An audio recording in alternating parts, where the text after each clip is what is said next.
Hello and welcome back to Pandemic Playground with Dave. So today we have another experiment for you guys, and that is using hinges as a weapon.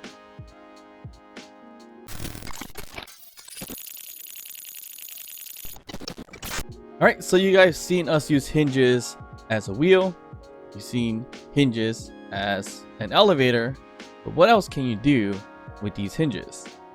So today we're gonna take a look at making a hinge into a weapon.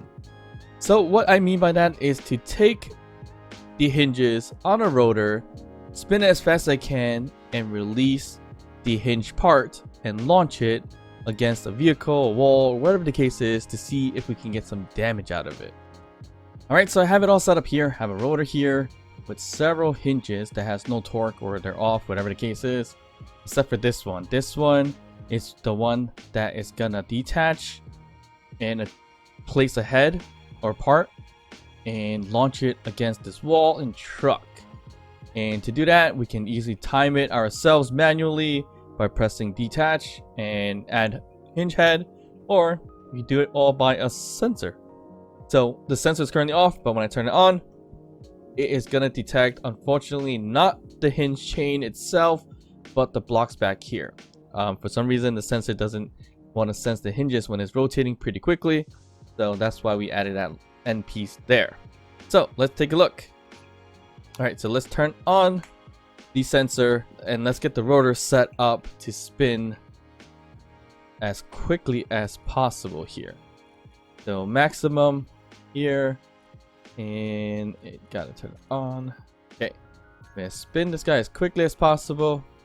And as you see here, the sensor is working in some form or fashion, but it is kind of detecting a little too much, so you see it kind of spinning out a little bit. But let's go take a look to see if it's working okay. So the hinge parts are flinging everywhere, but oop, we just skinned the vehicle just a bit. The timing of it is not as great, but it looks like, ooh, awesome. It looks like it's working out pretty well in some ways. That one just sank into it, but we are getting some damage to this vehicle using the hinge part. Not the most accurate way to do this. I'm sure you guys can do it a little bit better than I can in terms of timing, but this is working out pretty nicely as it's breaking the vehicle. Ooh, it just took it apart right there. So this is pretty interesting. I wasn't actually thinking that this is gonna work out, but it looks like it is. The weird part is that when it hits this wall, it doesn't really do too much. So it's not breaking anything, but if there's a vehicle here like this one here, that worked out pretty well. It just causes the damage here. I'm not sure why that is, but at least we know it kind of does damage to a vehicle right there. And so that's pretty interesting in some ways. And it also can whip and smack into things too. I think that just shortened the whole hinge system maybe. But that's the other way of treating it as a weapon, and it's actually going to be a whip in that sense. So that works too, but it damages your whole hinge system. The other problem that I have with this is that it is actually building the full parts, because right now I'm in creative mode.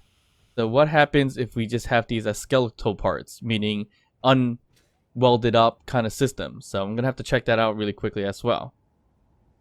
Alright, so we're back. We switched it to survival mode and reset it everything, so that's why the truck's still here. Now, if we put this thing on, it should only produce the skeletal piece or the framing of the hinge part. So let me just double check that just in case.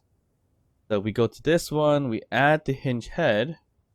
It should only be, yes, the frame part of it. So let me detach it. When it does fall off, we can see that it is just the skeletal piece here that is not welded up at all. So will this cause damage? Because the fully created one definitely did make some damage. So does this one do it? Let's find out. All right, so we got to turn on the rotor and the sensor. Once it's finished spinning correctly, which it looks like it's going there. Perfect.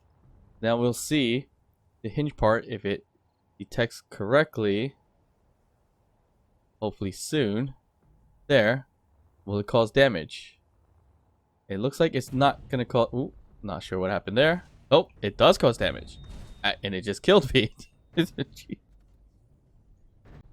Alright, so the hinge piece, the hinge part itself, the skeletal version of it, is causing a significant amount of damage. Same as if it was welded up. It's not doing much damage to the wall for some reason, but it did do a lot of damage to this truck. So if I copy the truck again, and let's just lay on top, so we can see where it's hitting, it does pretty decent damage to it, actually. That's kind of surprising. I was not expecting that whatsoever. Huh. Critical. Look at that damage that's causing. So this is kind of like free ammo in some ways. Using a rotor head or rotor part. Not rotor, hinge part. So this is causing decent amount of damage depending on what it's hitting.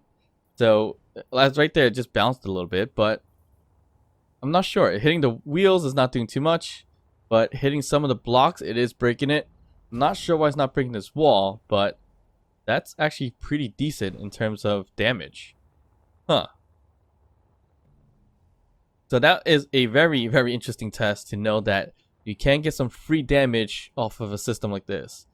Is it reasonable to make something like this to attack somebody with? Probably not, because it takes a lot of space, especially for this rotation, and I can't get as accurate as it should be, but it's decent in terms of where it's lining up right now.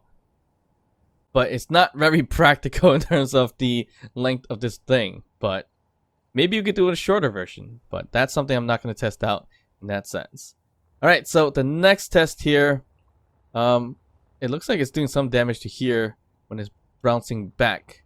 So let me turn this thing off. I do want to test that in a vertical way to see if it makes it a little bit more powerful. So what we do need is to place a truck here as well, is to take the damage. And this one's a little bit different.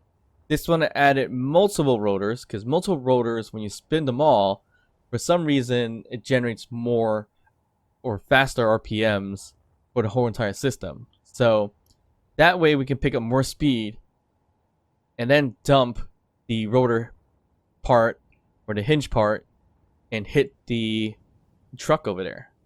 So what I'm gonna do here is basically turn on the rotors once again, and this time it's gonna be all full rotors. We have them all go on their max velocity, as you see here, and it's wiggling a lot because it's not shared inertia. But this way, the spinning of this is a lot more significant than this one was at 60 RPMs, as you see here.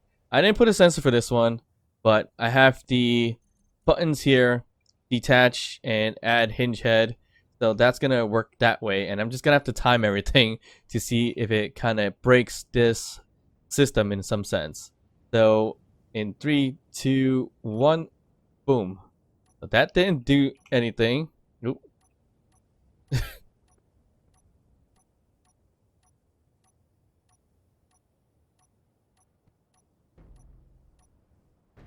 Oh, there goes some damage. I finally got it. So because it's not through a sensor, it's a little bit not practical to do this manually. You're gonna really aim very precisely on where it's going to land. But it is causing damage, so that's interesting. So you can create somewhat of a free weaponized system with the hinge heads.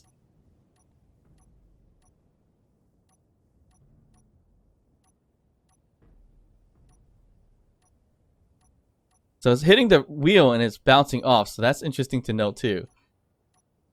But if you hit the steel plate at the right angle, if I can aim better, it does break it. I don't think the floor piece is breaking for some reason, just like the wall. So right there, I just knocked out that wheel because I hit the block on the suspension.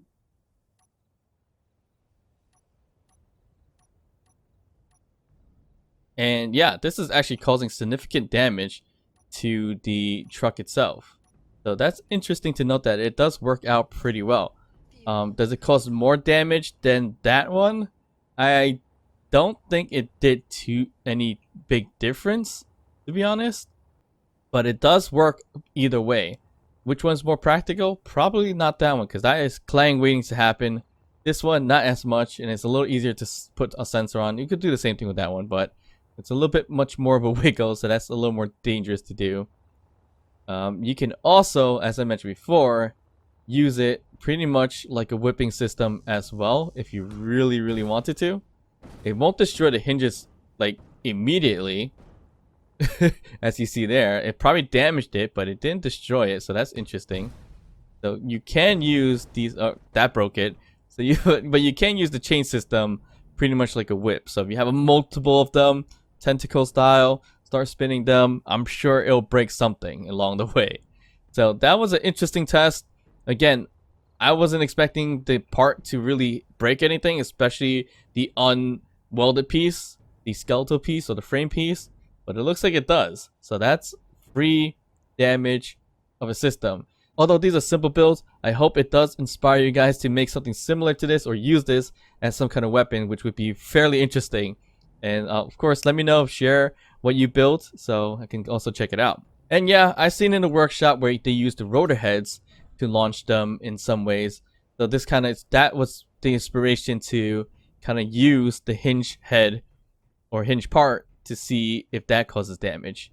And again, I'm surprised that it's causing quite some damage to this truck here and to a large grid system.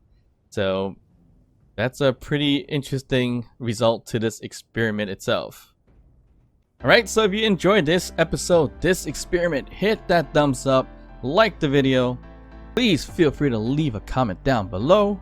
And if you haven't done so, consider subscribing to the channel, hit that notification bell, and of course, I'll see you guys next time. Bye.